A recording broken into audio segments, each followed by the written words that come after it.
چې کله یو سړی په باتروم کې قضای حاجت کوي یا غسل کوي نو دی خپل عورت ته په خپله چې ګوري دي که بس حرج یې او که نه؟ جواب د دې مسلې اول خو دا یاد کوي چې انسان چې خپل عورت ته ګوري د حاجت په وخت کې دی که خو هېڅ حرج نشته، دا خو اتفاقي مسله ده.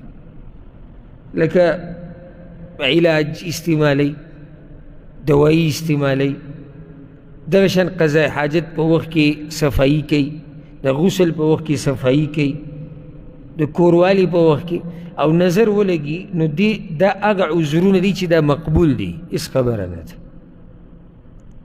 او حدیث کې دا راځي، یعنی امام بخاري امام مسلم راوړی دی، ام هاني وی بنت ابي طالب، د ابو طالب لور ده، د علي بن ابي طالب خور ده رضی الله عنها. هغه وی کم کال چې مکه فتح شوه زه په رسول الله وسلم پسې ورغلم فوجدته یغتسل، هغه غسل کو، وفاطمه ابنته تستره، او فاطمه د هغه لور چې وه هغې ورته څادر نیولی و، دا څادر ورته ولې نیولی و؟ کپړې لرې کړې وي، نو معنی ده چې غسل ټیم کې خپله جامه لرې کولی شي. دغه شان اودس چاردام استنجا وخت کې د علاج په وخت کې عورت باندې نظر ولګي ضرورت دپاره دې کې څه حرج نشته.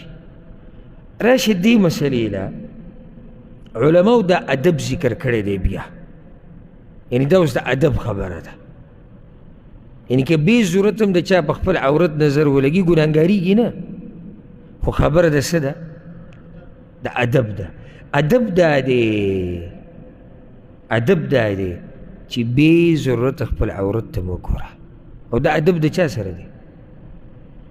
ته دا ادب د چا کې؟ د الله ادب کې، که نه خپل ځان ادب کې، د الله ادب کې.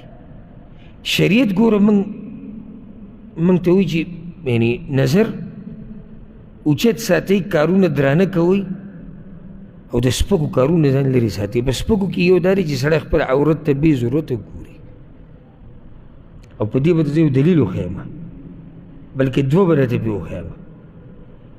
حدیث د بهز ابن حکیم چې هغه د خپل نیکه باره کې وایي، هغه وایي چې ما رسول صلی وسلم ته ووایي یا رسول الله موږ په دې خپلو عورتونو کې یعنی چاته یې خوی شو چاته یې نشو خوی، څومره ښکاره کولی شي څومره نه، سوال دی.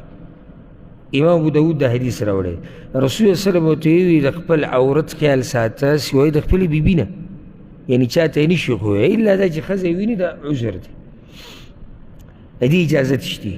او یا وینځه، وی ما ورته چې یا رسول الله چې خلک یو بل سره یعنی ښځه نشتي وینځه نه ده، عام خلک دي یو بل په مخ کې لګیا دي یعنی غسل کوي.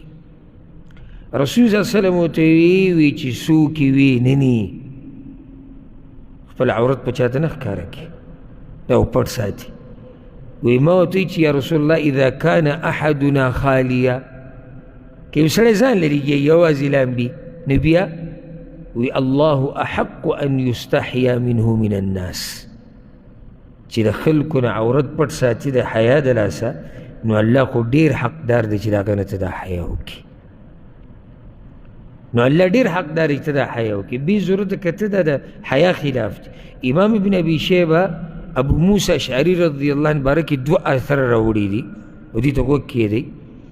هغه دا وایي، وایي زه په خپل کور کې غسل کوم، ابو موسی اشعري وایي رضی الله عنه، وایي زه په کور کې غسل کوم او رڼا نه وي، په هغه وخت کې رڼاګانې وي نو هغه ډېوې به وي او به غریبي وه، چا سره به و چا سره به نه وي. وایي زه کور کې غسل کوم او تیاره، نو چې کله په ناسته باندې زه غسل وکړم، بیا چې کله زه د خپلې کپړې پسې پاسمه نو د ملا مې ټیټه کړي نیغو مې نه، ولي حیاء من ربي، د الله نه راله حیا راشي چې الله خو ما ته ګوري که نه. او همدکه امام ابن ابي شیبه په دې مصنف کې دا اثر هم دی، وی د کم وخت نه چې ما اسلام قبول کړی دی ما په غسل کې خپله ملا نه ده نیغه کړې، ملا زه ټیټه ساتم، حیا راله راځي د الله نه. نو خبره د حیا ده، صحیح دی چې حرج پکې نشته، خو دومره ده چې مؤمن کې حیا وي، د خپل رب نه حیا کوي، بې ضرورته خپل عورت ته کته دا ښه طریقه نه ده.